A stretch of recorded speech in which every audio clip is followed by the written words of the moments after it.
the show today, Petri Berndtson. So he is a philosopher of breathing. Have I got that right, sir? Yes, you have got that extremely well. Philosopher of breathing, that's how I would describe myself. So cool, so cool. Okay, and where are you in the world? I'm in Finland at the moment, and it's a small place called Haapavesi. I live in Helsinki, but now I have been staying 500 kilometers north of Helsinki, enjoying the summer here in Haapavesi. Well, I like Finland very much. I taught there once by a frozen lake in the middle of winter, and it was wonderful. I have a Finnish student who I'm very fond of, and she's remarkably weird in a very lovely way, and she tells me that's typical. So I'm looking forward to this, Petri. Well, when you said you were next to a lake, I am now staying 1 minute walk away from the lake. I have just today swam 2 times already. Jumping in the lake. Okay, good. Okay, how did you get interested in the breath, Petri? How did that happen? Well, many years ago, when I was thinking in philosophy, I was studying theoretical philosophy in University of Helsinki, and I was thinking what will be my master thesis theme. And I was practicing a lot of singing, and I was thinking that is it possible to make a philosophical thesis, your master thesis on singing. And then I was talking with a philosopher very important to me, a phenomenologist, Juha Varto, and I asked him like, what does he think about if I would do a phenomenological study of singing?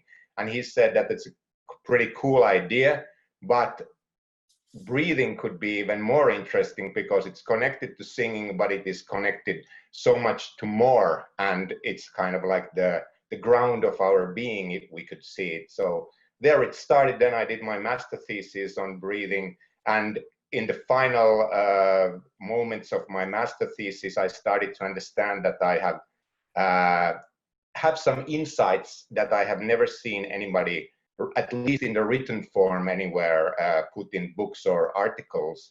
They didn't come to my master thesis, but that gave me the idea of I need to do a PhD on this, and then that started the whole journey of doing a PhD. And then my dissertation was finalized in 2018, and so that's one of the first philosophical PhD dissertations on breathing, and actually the first one on phenomenological ontology.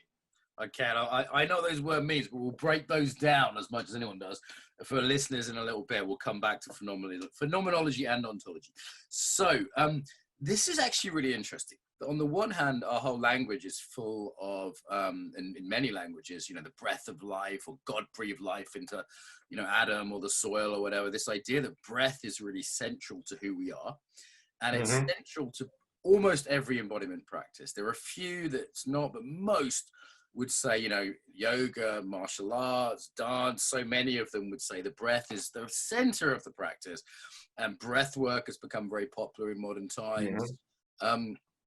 And yet in philosophy, I've almost never heard it mentioned, in more academic, more kind of literate kind of circles, a little bit on the body, a little bit on experience, but almost nothing on the breath. So how has this happened that our intellectual class has somehow missed the thing that's most essential for our survival, most primary to our being, and has been part of spiritual and psychological practice through thousands of years? How has that happened that you're one of the first to do this? That is madness. It is very, very strange and also very interesting. How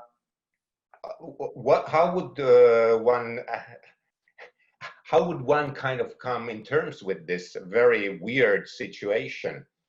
I would say that there are quite few reasons for this. First of all, already in ancient philosophy, in ancient Greece, the words that meant breath, especially psyche, which means originally breath, and then only in the secondary sense, in the etymological sense, it means breath, and then it started to mean soul or mind or spirit or this kind of stuff. And this happened already in Plato's works. He interpreted the psyche in the first sense in the rational manner and something connected to our thinking and to the theory of the ideas and stuff like this. Because before Plato, some of the Greek pre-Socratic philosophers, they were thinking of the breath. For example, Anaximenes, who saw that the breath, he connected breath with the soul and with air. So there is these kind of roots, but it got completely forgotten through so many different reasons. And one of the reasons, I have not myself studied so deeply this question of what's the history of this forgetting of breathing in Western philosophy. But Plato, how after Plato and through Plato, the psyche, which originally meant breath, was forgotten, and it got this kind of rational meaning, and meaning which meant thinking. And then I would say also in the Cartesian philosophy, Descartes, when he split human being in half to the body as a substance and a soul as another substance, and then breath was understood to be part of the body, which would mean then that it is some kind of, which then through the sciences and through this kind of mechanistic worldview, it was started to understand that breath is some kind of a materialistic, mechanistic process of only like a physiological survival, which doesn't have any kind of connection to human thinking or human experience or philosophical life or wisdom and so on. So how this question that you make to me is actually so deep.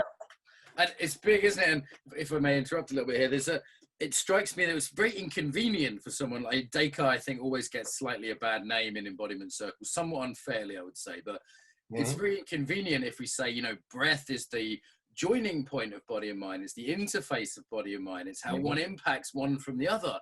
Now that's a little bit inconvenient to someone who's splitting those two worlds apart, that there's this thing that's very obviously a bridge in the, if you're stressed, your breath changes and you can change your breath, be less stressed, right? Let's just use that as an example. Is that body, is it mind? Well, it's both, clearly. So I can see where that might have been a bit taken out of the picture as sort of not really one or the other. And Descartes has in his metaphysical papers on first philosophy, his book, where he has this very important description where he says that how he can withdraw himself into the thinking self or the thinking thing to his consciousness or to his soul is that he withdraws from all senses. And he says that he closes his eyes and he puts something in his ears that he doesn't, and then he withdraws after that from all the other senses.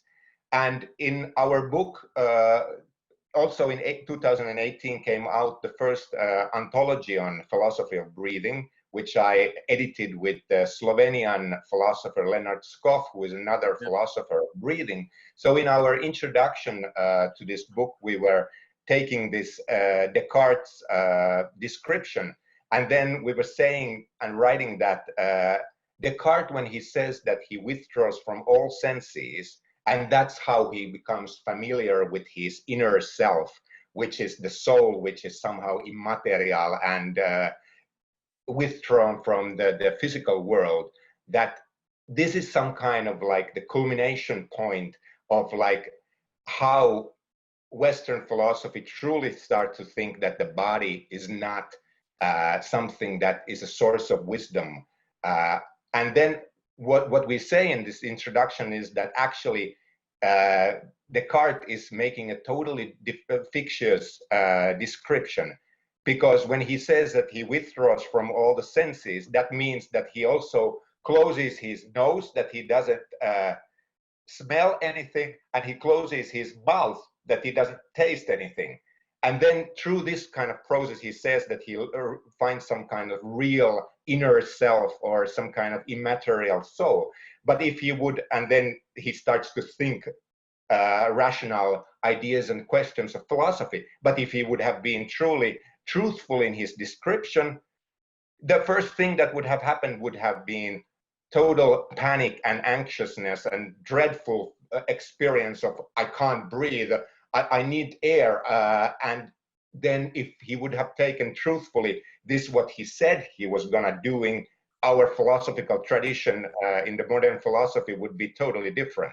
Right. Yeah, and it does seem to me that Western philosophy is often very weak on praxis. It's often very weak on having a yoga, right? In terms of some sort of practical sense of how, what do you do about it? How does it work? What's the system of transformation, which is where the Eastern sort of things seem to come in strongly. That's true.